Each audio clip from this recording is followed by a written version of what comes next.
एक पुरानी कहानी है। एक राजकुमार हुआ और उस राजकुमार का जो गुरु था उस राजकुमार को टीचिंग्स दिया करता था। और स्वाभाविक है, राजकुमार, पहले के राजकुमार अपने बाकी मित्रों के मुकाबले ज़्यादा ज्ञानी हो जाते थे। न्यूट्रिशन अच्छा हुआ करता था। नमस्कार नीरज जी। न्यूट्रिशन एक कारण है, बहुत देख रेख होना एक कारण है, स्ट्रेस कम है राजकुमारों को, लेकिन साथ में राजकुमार को शिक्षा भी बहुत अच्छी मिला करती थी। तो वह राजकुमार अपने मित्रों से, जिनके साथ वो समय बिताया करते थे, उनसे बहुत आगे निकलता जा रहा था और हर फील्ड में आगे निकलता जा रहा था। बुद्धिमत्ता बहुत बढ़ गई थी। तो राजकुमार एक दिन अपने गुरु से पूछने लगा कि आप ये जो सारी चीज़ें बताते हो, जैसे मेरे आप गुरु हो, आपका भी कोई गुरु होगा, और आप ये सारा ज्ञान कहाँ से ला रहे हो, इतनी समझ कहाँ से लाते हो? तो उस गुरु ने, वो पंडित था जो, उस गुरु ने उस राजकुमार को एक संत का नाम बताया। एक संत का नाम नहीं हुआ करता, जगह बताई जहाँ वो संत कुटिया में रहा करते थे। तो राजकुमार जब उस संत को देखने गए तो उसने देखा कि ये संत कैसे है, ये तो जमीन पे पड़ा खाना खा रहा है, जो कुछ बिखरा हुआ पड़ा है खाना, ये उस खाने को खा रहा है, ये कैसी बात है? उसको कुछ समझ नहीं आई और वापस घर गया। इतनी समझ थी कि वो उस संत को डिस्टर्ब नहीं करा। उसने वापस घर गया अपने, उसने अपने गुरु को बोला, अपने पिताजी को बोला। तो जिसकी जैसी समझ, सबने अपना अपना ज्ञान दिया। उसके पिताजी ने बोला वो संत लोगों के पास धन नहीं होता, कोई उन्हें पैसा देना ज़रूरी नहीं समझते। संभव है उसके पास धन नहीं हो, उसके पास सामग्री में जो ज़रूरी चीज़ें वो ना हो, तो तू जाकर उसे अशरफिया दे आ। तो राजकुमार अपने पापा की बात को बिल्कुल सही माना, क्योंकि बच्चे अपने पिताजी को बहुत समझदार माना करते हैं बचपन तक, क्योंकि उन्हें बाकी नहीं पता बाहर भी दुनिया है। तो उसने अपने पिताजी को सही मानकर थोड़े से हीरे, सोने, अशरफियाँ उस संत को जाकर पकड़ा आया।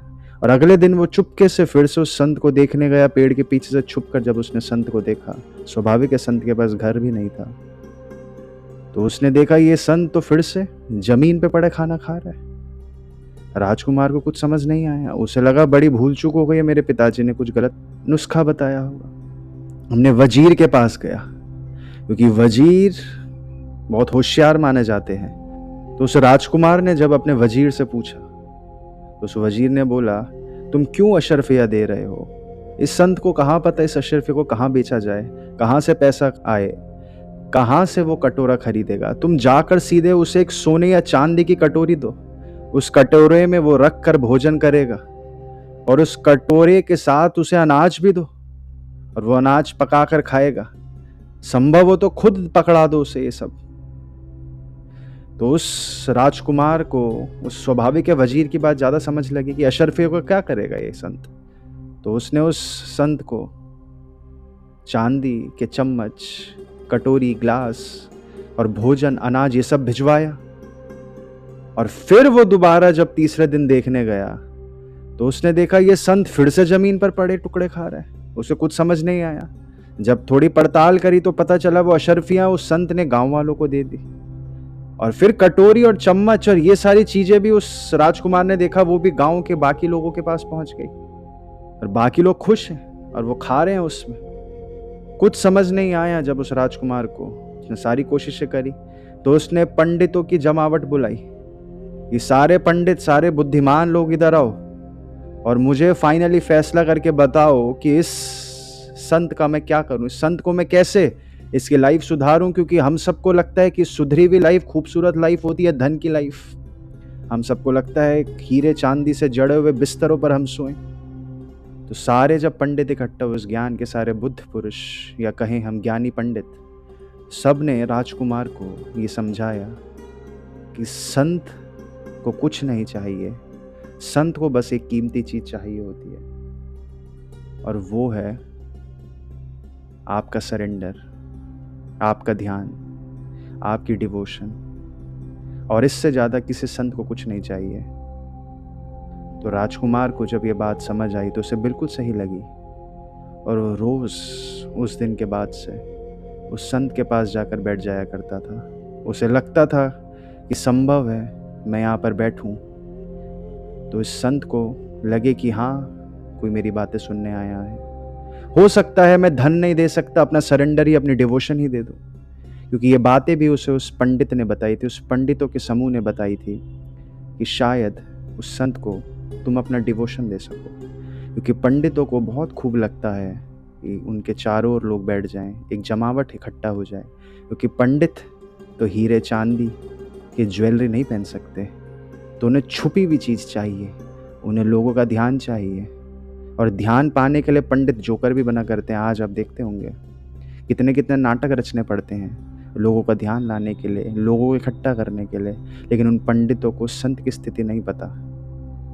ये सब करने के बाद भी राजकुमार को कुछ समझ नहीं आया, तो अंत में अपनी माँ के पास गया और उसने अपनी माँ को बोला कि मैं समझ नहीं पा रहा हूँ उस संत को, मैं रोज वहाँ चले जाता हूँ, फुल डिवोशन, सब कुछ कर दिया मैंने, लेकिन वो मुझसे बात तक नहीं करते सही से, और मैं घंटों घंटों उनका इंतज़ार करता हूँ, लेकिन वो कभी होते हैं, कभी होते नहीं हैं, कभी उठ के चले जाते हैं और कभी आते ही नहीं हैं। मेरे को कहते हैं यहाँ वेट करो, वो लेकिन पहुँचते नहीं हैं। तो उसकी माँ ने समझाया कि संत को जिस प्रकार से धन नहीं दिया जा सकता, क्योंकि उस धन का वो करेगा क्या, उस संत को बर्तन नहीं दिए जा सकते, उसका वो करेगा क्या, वैसे पंडितों ने तो समझाया खूब कि उस संत को अपना ध्यान दे दो, यानी कि अपनी अटेंशन दे दो, डिवोशन दे दो, सरेंडर कर लो, भक्त बन जाओ।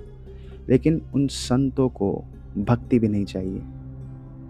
उस संत के अंदर ईश्वर की सत्ता है, वो संपूर्ण है, और संत कोई मनुष्य नहीं है, संत एक स्थिति है, वो स्थिति जिसमें सब कुछ संपूर्ण है, कुछ कमी नहीं है।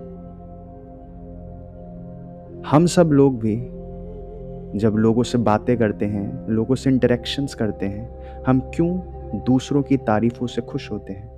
क्या कारण है? हमारे अंदर कुछ चीज़ कम होती है, और वो दूसरों की तारीफें सुनने की वजह से वो हमारी हीनता पूर्ण होती है। इस वजह से जो हमारे साथ हमारी बातों से सहमत होता है, हम उन लोगों के साथ बैठते हैं, क्योंकि हमारे अंदर हीनता है, हमारे अंदर अपनी बातों को लेकर क्लैरिटी नहीं है। आप किसी को कोई आइडिया दो, बिजनेस का आइडिया दो, आज ही दो, और आपका मित्र या आपके पिता बोले बिल्कुल सही बात बोली, बिल्कुल जीनियस आइडिया दिया, और आप खुश हो जाओगे। और वही इंसान आपको बोल दे कि बहुत ही भद्दा आइडिया है, ये तो गंवारों का आइडिया है, और आप लोग परेशान हो जाओगे, क्योंकि आप लोगों की उत्तेजनाओं को पूरा करता है इंटरेक्शंस, दूसरे लोगों का ध्यान। इंटरेक्शन किसी फॉर्म में भी हो सकता है, ट्रेडिंग, धन के माध्यम से आगे पीछे, या फिर कोई आपसे बातचीत करता है, यानी दूसरों का ध्यान आपकी तरफ आता है। जैसे दुल्हन सजती है शादी के दिन, वो क्या चाहती है कि उससे सुंदर कोई ना दिखे, तो दुल्हन चाहती है कि सारा ध्यान उस पर जाए। हम सब भी उसी प्रकार से इंटरेक्शंस करते हैं, क्योंकि हमारे उत्तेजनाओं का स्वाद ख़त्म नहीं होता।